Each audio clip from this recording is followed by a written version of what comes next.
لي خمسة أطفي بهم حر الجحيم الحاطمة المصطفى والمرتضى وابنيهما والفاطمة لي خمسة أطفي بهم حر الجحيم الحاطمة المصطفى والمرتضى وابنيهما والفاطمة لي خمسة أطفي بهم حر الجحيم الحاطمة.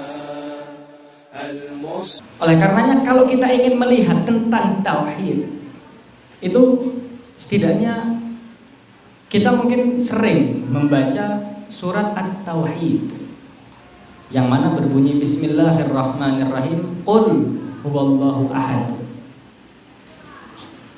Tentang ahad ini bagaimana kita bisa memahami al-ahad. Kita akan lanjut dengan Shallu ala Muhammad wa ali Muhammad. Wa ali Muhammad wa ajil farajah. Ada seorang yang datang kepada Imam Ali radhiyallahu. Dia mengatakan, wahai Imam, bukankah para nabi itu datang menjelaskan bahwa Tuhan itu tidak bisa, laisa kamitslihi syai', tidak seperti apapun. Dan Tuhan itu dia juga tidak bisa dilihat. Tapi kita mungkin mendengar ada kekhususan, ada khususiyah yang dimiliki oleh beberapa nabi. Salah satunya Nabi Allah Musa yang mana beliau adalah kalimullah, diajak bicara sama Tuhan. Dan Ar-Rasul sallallahu alaihi wa alihi dia melihat Allah ketika Isra Mi'raj. Dia mengutip ayat walaqad ra'ahu nazlatan ukhra. Terus apa maksudnya ini? Masa mereka mengajarkan sesuatu tapi mereka menggagalkan atau menyalahi apa yang mereka ajarkan? Lalu Al-Imam Ridho ketika itu beliau marah. Waihak, celaka engkau, wahai seorang Arab, seorang anak, celaka. Bahkan kata Al-Imam Ridho, orang dungu, orang zindik itu nggak bisa menuduh seperti apa yang engkau tuduh. Engkau ini keterlaluan. Karena apa? Karena engkau ini cuma baca satu potong tapi engkau melupakan potongan yang lain. Karena di ayat itu dilanjutkan maka dzabal fuadu ma ra'a. Fuad, ada akan kalimat fuad. Hatinya tidak berbohong terhadap apa yang ia lihat. Jadi bukan melihat dari mata, tapi melihat dari hati. Yang mana akhirnya ketika kita berbicara tentang keesaan Tuhan ini, itu sesuatu yang memang perlu kita renungkan. Ini bukan sesuatu yang sederhana. Jadi kita memang perlu fokus untuk membahas ini. Bukan sesuatu yang sederhana. Al-Imamul Hadi beliau berkata, idza taqulun lil bari, jika engkau mengatakan kepada Tuhan yunsyaf, dia bisa dilihat, fahuwa muhtaj, maka Tuhan itu akan bergantung atau butuh terhadap sesuatu. Karena apa? Setidaknya yang pertama, sesuatu yang bisa dilihat setidaknya butuh akan cahaya untuk dia bisa dilihat. Nggak mungkin kalau tanpa cahaya dia bisa dilihat. Jadi ketika engkau berkata bahwa Tuhan itu bisa dilihat, itu hal yang mustahil. Karena setidaknya Tuhan itu muhtaj, butuh terhadap sesuatu. Selanjutnya Tuhan pun juga butuh terhadap adanya ruangan. Karena kalau nggak ada sebuah ruangan, nggak mungkin kita bisa melihat sesuatu. Tanpa adanya ruang, maka dia terbatas. Dan yang ketiga, setidaknya ketika kita mengatakan Tuhan itu bisa dilihat, dia terbatas. Terbatas dengan apa? Sesuai apa yang kita lihat. Dan mustahil. Nah, ini pentingnya tauhid ini. Kita kita fokus di satu titik ini kita garis bawahi. Ini salah satu hal yang mungkin perlu kita sadarkan pada diri kita untuk kita membahas tentang tauhid itu hal yang sangat penting. Bukan hal yang sederhana. Setelah perang Jamal, Al-Imam Ali bin Abi Thalib setelah perang Jamal ini baru selesai perang, masih berlumuran darah dan lain sebagainya, masih dalam keadaan capek. Ada beberapa sahabat yang mungkin mereka duduk bersandar dan lain sebagainya karena merasakan kelelahan. Ini banyak, bukan habis olahraga, ini habis perang. Mungkin ada yang mendapatkan sayatan, mungkin luka dan lain sebagainya. Ada seorang tanya, dia bertanya, ma makna anallaha wahid ya Amirul. Jadi satu orang dalam keadaan seperti itu, Imam Ali dalam keadaan lelah setelah berperang itu, satu orang tanya, ya Amirul Mukminin, ma makna anallaha wahid, apa makna atau maksud bahwa Allah ini satu? Orang-orang, bayangkan ada orang tanya begitu dalam keadaan gitu, sahabat di sekitar, uskut, diam ente. Tidak melihat keadaan Amirul Mukminin dalam keadaan lelah dan lain sebagainya, engkau masih rela untuk bertanya hal seperti ini. Tapi kita, responnya Amirul Mukminin, apa respon Amirul Mukminin? Beliau berkata, uskutu, kalian yang diam. Jadi orang yang memerintahkan sosok yang bertanya ini diam, oleh Amirul Mukminin bilang kalian yang diam.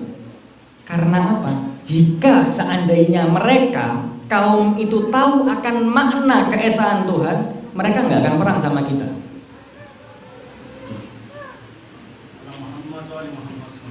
Allahumma salli ala Muhammad wa ali Muhammad wa ajil. Jika seandainya mereka kaum itu tahu akan makna dari anallah, apa makna akan keesaan Tuhan, kalau kaum itu tahu, mereka tahu, nggak akan ada perang. Dan begitu juga jika seandainya mereka yang di Karbala itu tahu akan makna keesaan Tuhan, Al-Husain tidak akan terbantu.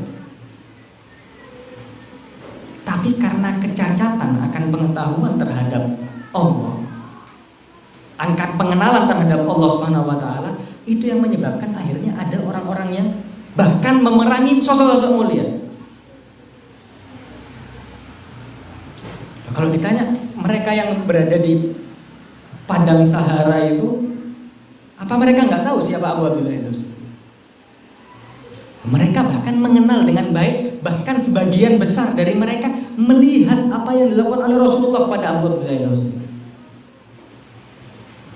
Sebagian dari mereka bahkan mungkin mendengar ketika Ar-Rasul berkata, ahabballah man ahabba Husaina. Kurang apa? Kurang apa pengetahuan mereka? Mereka bukan hanya mendengar. Kita mungkin mendengar setelah hampir 1400 tahun akan hal-hal atau ucapan-ucapan itu. Tapi mereka mungkin sebagian dari mereka mendengar dengan telinga mereka. Kita mungkin bertanya, mereka yang bisa mendengar secara langsung saja bisa berbalik arah, apalagi kita. Oleh karenanya hal-hal seperti ini bukanlah hal yang sederhana. Lalu akhirnya Amirul Mukminin Babu Ilmin Nabi menjelaskan tentang makna anallah wahid. Apa makna esa itu apa? Dan kita akan fokuskan ini sebelum saya tutup, kita akan selesaikan pembahasan ini untuk kita tutup majelis ini agar kita tahu apa sih yang membuat para pecinta atau para pengikut Abu Abdillah Al-Husain ketika itu bisa menjadi sosok-sosok yang sama sekali tidak menyakit gentar. Kalau masih siap, bisa kita ucapkan Shallu ala Muhammad wa ali Muhammad. Allahumma shalli ala Muhammad wa ali Muhammad wa ajil farajah. Amirul Mukminin berkata, kalau berbicara tentang keesaan atau makna wahid, makna satu itu apa? Yang pertama adalah, mungkin itu bisa jadi ada dua hal. Dua hal pertama ini tidak bisa kita nisbatkan, la yusbatani ilallah. Tidak bisa kita nisbatkan kepada Allah. Apa itu? Yang pertama, satu itu bisa jadi minal jins, macam dari sesuatu. Kayak contoh, manusia ini ada macamnya, satu laki-laki, satu perempuan. Kalau mau kita bagi lagi, ada orang dewasa, ada anak kecil. Ada satu-satu macamnya. Dan ini tidak bisa kita nisbatkan kepada Allah. Kita tidak akan panjang di sini. Yang kedua, kata Amirul Mukminin, nau' minal adad, bagian dari bilangan. Ada 1, ada 7, ada 8. Yang mana 8 adalah 1 sebanyak 8 kali. 1 juta adalah 1 sebanyak 1 juta kali. Kita tidak berpanjang di sini. Tidak mungkin la yusbatani ilallah. Tidak mungkin kita nisbatkan kepada Allah. Tapi ada sesuatu yang yusbatani ilallah, bisa kita nisbatkan kepada Allah. Yang pertama, yaitu adalah wahidun. Maksudnya adalah laisa lahu syabihun wala nadhir. Laisa lahu syabihun wala nadhir adalah satu yang tidak ada bahkan menyerupainya dan tidak ada yang mendekatinya. Jadi kalau kita berbicara tentang Tuhan adalah bagaimana diri kita itu bisa merasakan bahwa kita punya sosok yang tiada duanya. Itu tauhid. Allah itu tidak punya permisalan atau penyerupaan, itu tidak punya. Tidak ada mithil lillah tidak ada. Tapi yang ada apa? Mathal. Penyerupaan nggak ada. Kalau perumpamaan mungkin kita bisa mengumpamakan, tapi sesuatu yang menyerupai Tuhan nggak ada. Karenanya di Al-Quran dikatakan walillah mathalul a'la. Mathal, perumpamaan mungkin ada, tapi penyerupaan tidak ada. Itu yang pertama. Dan yang kedua adalah ahadiyatuz zat. Zat yang memang satu di mana saja, fil wujud wal akal wal wahid. Jadi ahadiyah Tuhan itu, keesahan Tuhan itu bahkan tidak bisa kita gagalkan, entah itu hakikat wujudnya di akal dan bahkan di angan-angan pun nggak bisa kita umpamakan. Seandainya Tuhan dua itu nggak bisa. Bagaimana penjelasannya? Mungkin kayak manusia di sini kita bisa punya lihat ada banyak wujud dari manusia. Banyak wujudnya, ada 1, 2, 3 wujud-wujud dari manusia. Tuhan nggak mungkin seperti itu. Ada mungkin sesuatu yang secara wujud dia satu, tapi secara akal, secara logika kita bisa melihat bahwa sebenarnya dia itu tidak satu. Seperti contoh seorang yang bernama Abdullah. Abdullah, manusia yang bernama Abdullah dengan kriteria-kriteria tertentu cuma satu. Tapi secara akal kita lihat dia punya berapa bagian? Ada ruh, ada anggota tubuh dan lain sebagainya, yang mana jika seandainya satu dari beberapa anggota bagian yang ada ini terpisah, maka dia nggak mungkin bisa eksis. Walaupun secara wujud dia satu, tapi secara nalar dia terbagi dari beberapa bagian.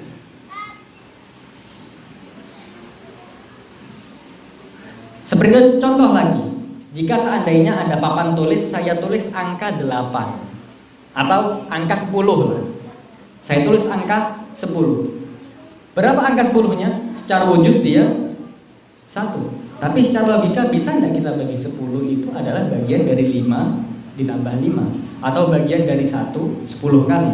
Secara logika bisa dibagi. Jadi 10 itu secara wujud kita lihat 1, tapi secara akal bisa kita bagi menjadi beberapa bagian. Tuhan tidak seperti itu. Dan yang terakhir, Tuhan itu bukan hanya wujud yang wujudnya 1 dan secara akal 1, tapi secara waham atau secara hayalan pun kita nggak bisa membagi Tuhan lebih dari 1. Kayak contoh kita lihat matahari. Matahari itu secara wujud berapa? 1. Secara akal bisa tidak kita bagi matahari? Ada 1 matahari ya 1. Tapi kalau kita hayalkan, seandainya saya berhayal matahari ada 5, bisa nggak? Dihayalkan, dihayal bisa kan? Bisa kan? Kalau kita lihat dalam hayalan kita ya bisa. Kita berhayal bisa. Makanya kata penyair itu na'syakul khayal. Kita mencintai khayal. Karena apa? Li'annana nastati an nara kulla syai'in fiha. Kita bisa melihat segala sesuatu di dalamnya, dalam hayal. Cuman 1 yang nggak mungkin dalam hayal. Tuhan lebih dari satu nggak bisa. Karena apa? Kita sebatas membayangkan wujud Tuhan itu nggak bisa. Jadi makna ahad Tuhan itu Imam Ali menjelaskan bahwa tidak ada kemungkinan bahwa Tuhan itu lebih dari satu. Bahkan hanya dalam bayanganmu nggak mungkin. Jika engkau sudah mencapai tahap itu, baru engkau telah mengenal dan memahami tentang keesaan Tuhan.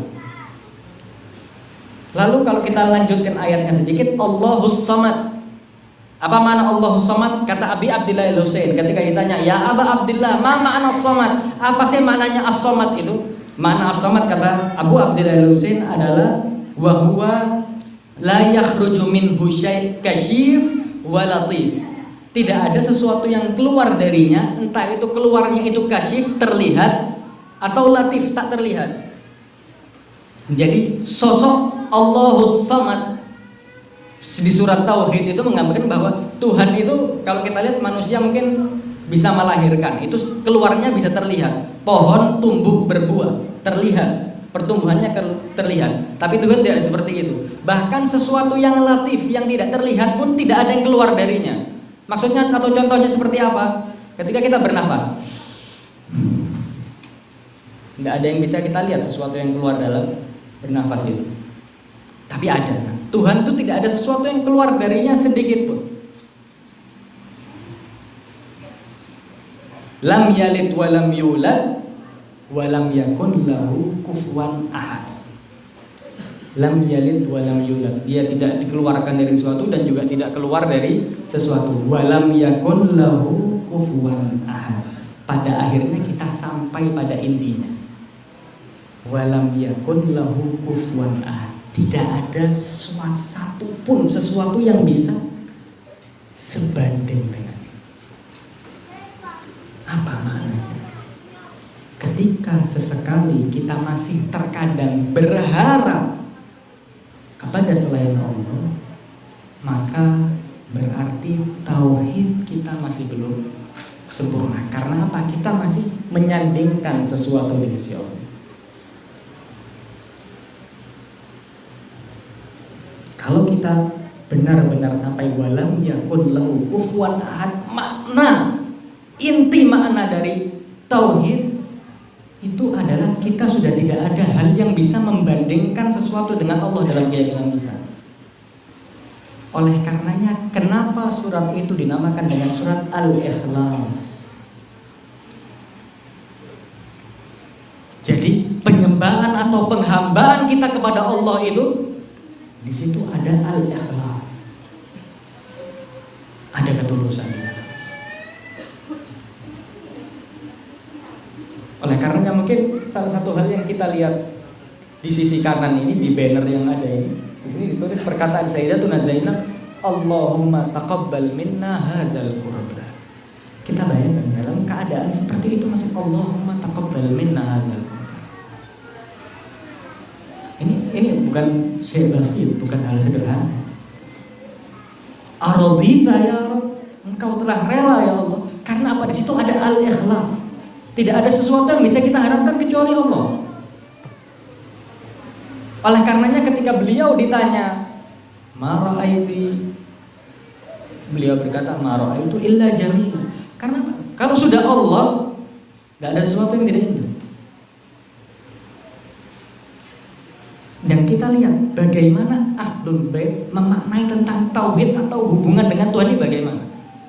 Kita mungkin bisa merasakan kenikmatan ketika mungkin kita menjalankan aktivitas-aktivitas yang kita sukai, entah itu mungkin hobi, olahraga dan lain sebagainya, kita bisa menikmati itu, atau mungkin menonton film dan lain sebagainya. Tapi kalau kita lihat Al-Imam As-Sajjad, salah satu doa beliau adalah Matti'ni biladidhi munajati.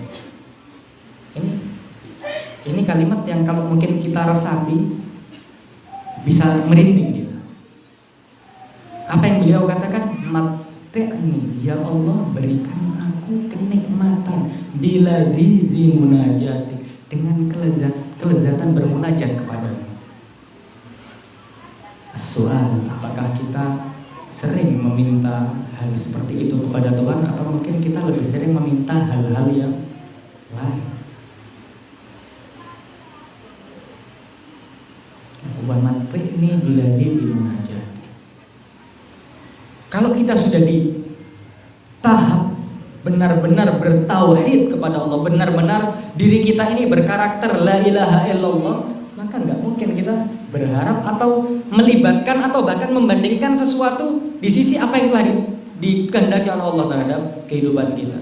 Oleh karenanya Amirul Mukminin Ali bin Abi Thalib berkata, aku senang jika doaku dikabulkan karena itu adalah hajatku, tapi aku lebih senang jika doaku tidak dikabulkan karena itu adalah ketentuan Allah. Allahu Akbar. Ini bukan hal sederhana. Karena malam ini adalah malam Abu Abdillah Husain, kita akan tutup dengan kita lihat bagaimana bentuk tauhid Abu Abdillah Husain. Ada salah satu orang yang dia ketika itu hadir dan menyaksikan ketika Abu Abdillah Husain sedang terkapar seorang dia. Syekh ini Al-Husain sedang benar-benar terkapar seorang diri sendirian, tanpa pembela, tanpa penolong, tubuhnya telah penuh dengan sayatan pedang, badannya telah dipenuhi oleh hujan anak panah. Bakar ibn Wa'il dia berkata bahwa aku di sekitar Al-Husain itu ada 10 orang dan diantaranya adalah aku. Jadi dia termasuk 10 orang terdekat dari jasad atau dari tubuh Al-Husain yang sudah di antara hidup dan mati. Ketika itu dia berkata, aku takut ketika itu jika Al-Husain berdoa untuk menyelakakan kami, pasti celaka. Kita bayangkan, jadi orang ini dia sudah menganggap ini kalau Al-Husain mengangkat tangan untuk mencelakakan kami, lah halakna, kita habis, celaka. Lalu dia berkata, wa idza asma' min Husain munajat ila rabbi. Tapi ternyata yang aku dengar di keadaan seperti itu Al-Husain justru bermunajat kepada Tuhan, di mana beliau berkata, ilahi muta'alil maka, wahai Tuhanku yang tinggi kedudukannya, azimil jabarut, yang agung kekuasaannya, dan melanjutkan doa-doa. Dia menikmati waktu-waktu akhir dalam hidupnya ini untuk dia bermunajat kepada Allah. Bayangkan, ini seseorang yang sudah mungkin telah melalui banyak hal, melalui banyak cobaan. Mungkin terkadang kita kalau menghadapi cobaan, kita mungkin sering berkata, ya Allah, kenapa aku harus mengalami hal ini? Mungkin setiap kita mengalami cobaan yang kita anggap besar, kita bertanya, ya Allah, jangan cobaan yang ini. Atau mungkin terkadang kita menyalahkan, ya Allah, aku tidak mampu, dan lain sebagainya. Ini kita lihat Abu Abdillah Husain, keluarganya dibantai, anaknya terbunuh di hadapannya, bayi mungilnya terpanah di hadapannya. Beliau melihat kemah wanita diserang dan lain sebagainya. Cobaan yang sangat berat, tapi pada akhirnya apa? Ilahil muta'alil makan azimil jabal. Beliau hanya bermunajat kepada Allah. Pada akhirnya kita tidak mungkin berada di tempat, di sisi, atau mungkin kita bisa menganggap atau siap menyiapkan diri kita sebagai pecinta Al-Husain dan sebagai orang yang mungkin akan bergabung bersama Al-Mahdi, kecuali yang bisa kita upayakan adalah bagaimana diri kita dan jiwa kita ini bisa lebih kenal dan lebih memahami tentang sesungguhnya nikmat dan keesaan Allah itu seperti apa. Bagaimana kita selalu membangun koneksi kita kepada Tuhan. Dan barang tentu hal yang kita lakukan itu adalah hal yang sangat berat dan hal yang sangat besar. Oleh karenanya penyair mengatakan, ayyuhas si'iyyu sabran qabl ba'da kullin rahma kullin naibah. Wahai pecinta Amirul Mukminin, bersabarlah terhadap seluruh cobaan yang ada. Al-hubbu lil ali ghalin yastahiqqut tadhiyat. Karena sesungguhnya kecintaan kepada Ahlul Bait alaihissalam itu adalah sesuatu yang sangat mahal dan layak kita berkorban di dalam. Dan pada akhirnya pada malam-malam seperti ini adalah malam-malam yang kita dianjurkan untuk selalu berdoa kepada Allah. Dan Saya akan membacakan beberapa bait syair yang semoga ini juga menjadi doa dan Allah mengabulkan hal yang kita minta ini. Ada seorang penyair yang berkata, ana in mitut fununi inda khairil awsiyah. Ya Allah, jika aku mati kelak, maka letakkanlah kuburanku, walaupun mungkin kuburanku berada di bumi yang jauh dari bumi sebaik-baik wasimu, tapi tempatkanlah aku di sisi wasimu. Ana in mittu fununi inda khairil awsiyah wanshuru fawqa shifahi. Ya Allah, dan mungkin kita meminta kepada siapapun yang hadir di sini, ketika aku mati kelak, wanshuru fawqa shifahi, tebarkanlah di atas wajah dan mulutku turbatan min Karbala, tanah dari Karbala. Waqra'u 'inda dharihi, dan bacakanlah di sisi dhorihku atau di sisi kuburanku, ba'da abyatir rithal, sebagian dari bait-bait kedukaan Ahlul Bait alaihi salatu wassalam. Siapa yang tidak berharap di sisi dhorihnya, di sisi kuburannya dibacakan na'i-na'i dan bait-bait kesedihan akan Abu Abdillah Husain. Semoga kelak di sisi kuburan kita dibacakan bait-bait tentang kedukaan Abi Abdillah Husain. Wadhkuru 'inda qabri kasratil ilmi khairin nisa, dan juga sebutkanlah di sisi kuburanku tentang pedihnya, patahnya tulang sebaik-baik wanita. Hadhihi rajwa jami'ul ashiqin, inilah harapan setiap pecinta. Fataqabbal minna ya ilahal alamin, maka kabulkanlah ya Allah harapan kami sebagai pecinta, agar ketika kita mati sebagai pecinta Ahlul Bait alaihi salatu wassalam. Dan terakhir, kita hanya berduka kepada Sahibul Asri wal Zaman, kita mengatakan duka kepada beliau, dan tidak ada yang paling berduka pada waktu-waktu seperti ini kecuali beliau. Terakhir, marilah kita meminta maaf dan bertaubat kepada Sahibul Asri wal Zaman. Ya Musalih layalil muharram ijina, telah mendatangi kami wahai junjunganku. Ya Musalih bid-du'a nirfa idina, dengan doa kami mengangkat tangan kami.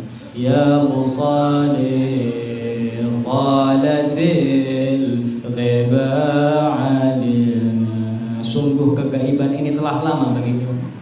Ya Musalih muhib zaid hanina, kami sungguh telah bertambah kerinduan padamu.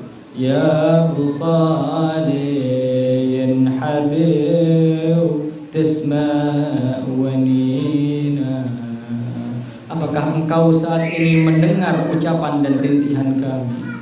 Ya Musalih yantayal ghaib tijina, kapankah engkau yang gaib akan datang menghampiri kami?